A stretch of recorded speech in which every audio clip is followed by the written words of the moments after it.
So it's safe to say that the hyenas are enjoying living the Aquascape lifestyle. So, yeah. So you dump and fill how often that one? Almost daily. And how often have you dumped and filled this one? We haven't done it yet.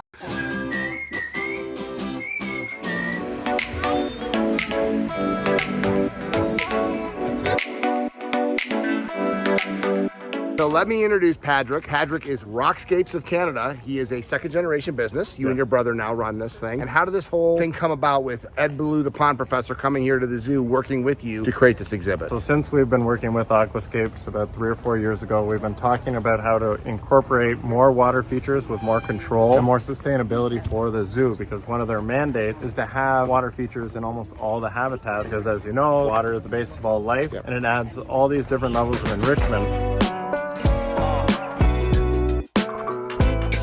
It's nothing for our staff to put in about 35 to 50,000 steps a day. Yeah, oh yeah. I believe you. When we were here for that week, I put in at least 10 kilometers on the dinghy.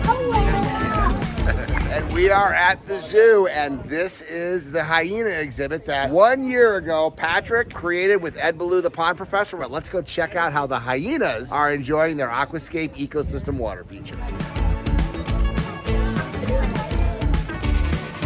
They're going to open up the thing to let them in? Right now, the keepers look like they're getting ready to enter. Like they're doing cleaning or something? They might be adding some enrichment. Okay. So that we can get them and video them in and around. Oh, So perfect. encourage them to be in that space. All right, so Kyla, you were saying your role here after 13 years. So I deal with the sustainability platform for the Toronto Zoo. So my role is to do anything to reduce the zoo's ecological footprint, to support the conservation messages. We have messages for our public to reduce their consumption of resources, protect wildlife, protect habitat, and we have to be a leader and show that it is possible and that we are actually living our message. So that's my role. And you are actually kind of excited about this feature. You were what? I'm very excited. So water is my background. It's what I have a passion about, and I really understand the nature of water and what it does for our environment, to protecting our environment. So I have been trying for years to actually get a water feature like this to show how bioswales and water can actually be purified naturally without using mechanical systems, and add aesthetic features to our habitats for these animals. And when Aquascapes came to us last year and said they wanted to do this, I was very excited, and I hit the ground running to get this put into place because I see the positives. And since it's been in place, we've seen nothing but positive results from our public, our animals, and our staff. So you're happy with this guy right here, Rockscapes of Canada.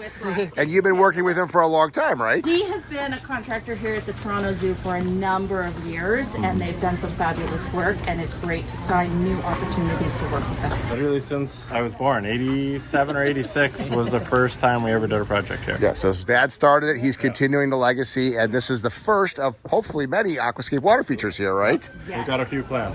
All right, here's a hyena. And is this a female or male? Female.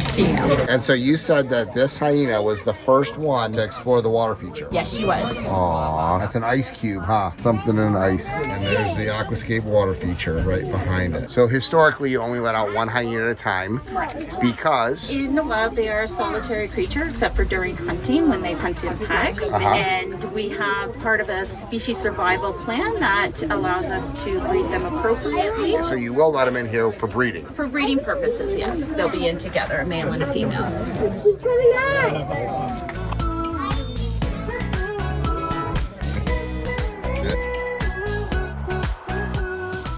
Thanks for putting that out. I'm the pond guy, Greg. Hi, Kim. Hi, Kim. So you're taking care of the hyenas, huh? Okay. I'm with a big team. So Cash is one of my Hello. the rest of the hyenas too. Great. So how has the Aquascape feature been since you were here since when they put it in a year ago? She helped a lot. Okay.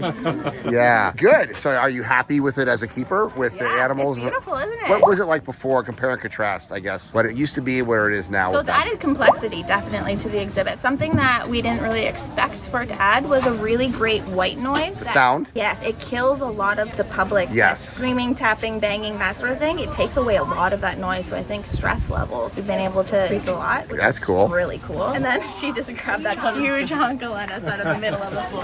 So hyenas are kind of cool. Carnivore world in Africa, like lions and cheetahs, not huge swimmers. Hyenas depend on bodies of water to capture their food, so they're really comfortable getting into the water. So it's really cool when you see our hyenas stash in bones and rats and that sort of thing for later. So it's a very natural, I know, rats, but it's a natural behavior for them to do. So we're allowing them to have that experience. When you heard that they were building this, did you expect it to look like this or something different? I wasn't quite sure what it was going to look like, honestly. They Uh-huh. were like, it's going to be like a stream, but also a waterfall, and also like there's going to be a pool in it. And I was like, okay, well, it's beautiful. Oh, another really cool thing is these guys are really interactive with the furniture in their exhibit. So the rocks and the branches and the trees that we put in there, they like to move them around. And so fairly regularly, those massive tree branches that you guys going across the waterway there, they move them and move them across the exhibit. And so that's fun too. So we might not see them necessarily using it while we're here, but overnight they're like moving stuff all over the place. So they're good size too. They are.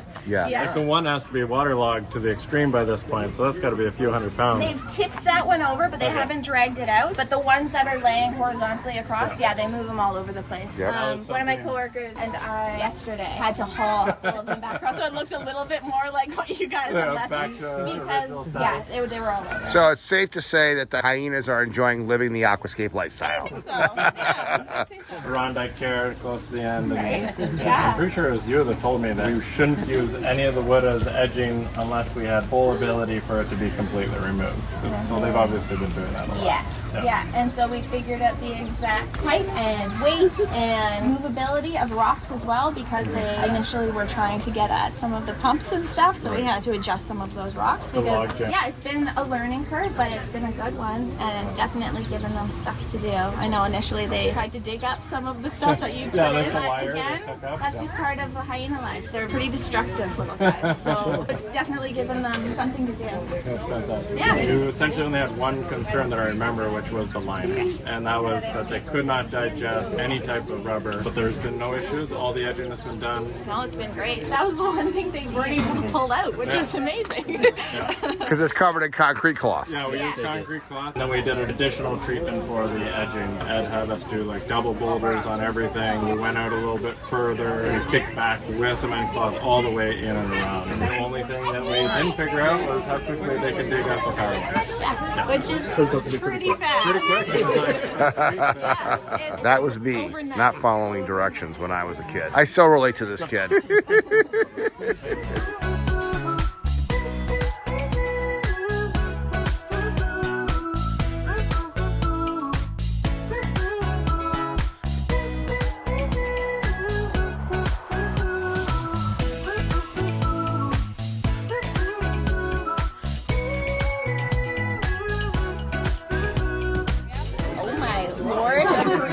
That initially came out of it in the spring, but that beneficial bacteria dealt with it within a month. It's cleared. So you're saying that the algae came, you started using the bacteria, and it cleaned it up? Yeah, it happened really quickly. We followed the bottle, and we were using it multiple times a week, and then we decreased it to now. I think it's just once a week, or maybe once every 2 weeks, and yeah, it's great. That's good to hear. Good job setting this up. Compared to the concrete pool. Which you just draining refill, I'm guessing? Yep. Yeah, it's a dump and fill. So you dump and fill how often that one? Almost daily. And how often have you dumped and filled this one? We haven't done it yet. Say that again.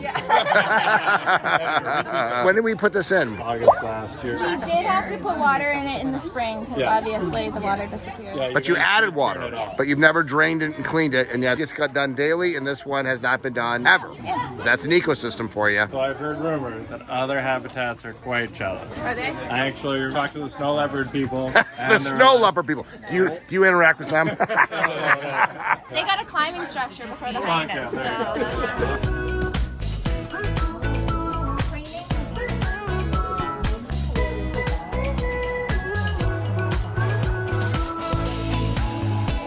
So Padraic, did you build some of these? My mother and father built the whole savanna area. So right now we're in the lion habitat. Yes. This is a two-part. So they did all this Kobe rock that's supposed to mimic in Africa. And then this is actually one of the spots that they talked about creating an aquascape feature. Currently there is no water feature for the lions. So they just drink out of a bowl or something? Yeah, right now I think it's just fill up and small like water dishes. So how long ago do you think your dad put these rocks in? It was in 97. You actually said one of your first memories as a kid was what? I remember when they were building it. I couldn't remember why I was there. there, but it was quite late at night. My father drove me up and said, I just have a meeting, I'll be right back. And then came back and goes, hey, you're allowed to come. And I go into the back of house, I'm sure it's not allowed now. Where as a kid, I got to go face to face with the lion. There's something different about seeing a lion between glass and then a wire mesh. And the fear, and there was like a very distinct line, like, do not cross. And you were like a kindergartner or something? I would have been like 10. 10 years old. Yeah, Cool. A neat experience. Yeah, 26 years. Math. So Derek, how did this actually come up as a regional build-a-pond? Well, it came together actually pretty quickly. Padraic had an opportunity because of his connection here at the zoo and had been talking to some of the people that we've talked to here today. They were very interested in the Aquascape system, so we jumped on that interest before their interest waned and said, we'll make some donations, we'll bring some contractors here, certified Aquascape contractors, and those who want to be certified Aquascape contractors, we can put it together quickly. And they were just blown away by how quickly we were able to assemble a team and organize it, show them a plan, and demonstrate all the benefits with, of course, Ed, the pond professor, who they were floored by and just completely enamored with. We actually did a seminar here before we did the build where we talked about the environmental advantages for both the zoo people and the attendees. Yes. And they were blown away by Ed, of course. Thanks to Ed, thanks to Padraic's relationship with the zoo, and thanks to our ability to quickly pivot and take advantage of an opportunity, we got it done. Great job.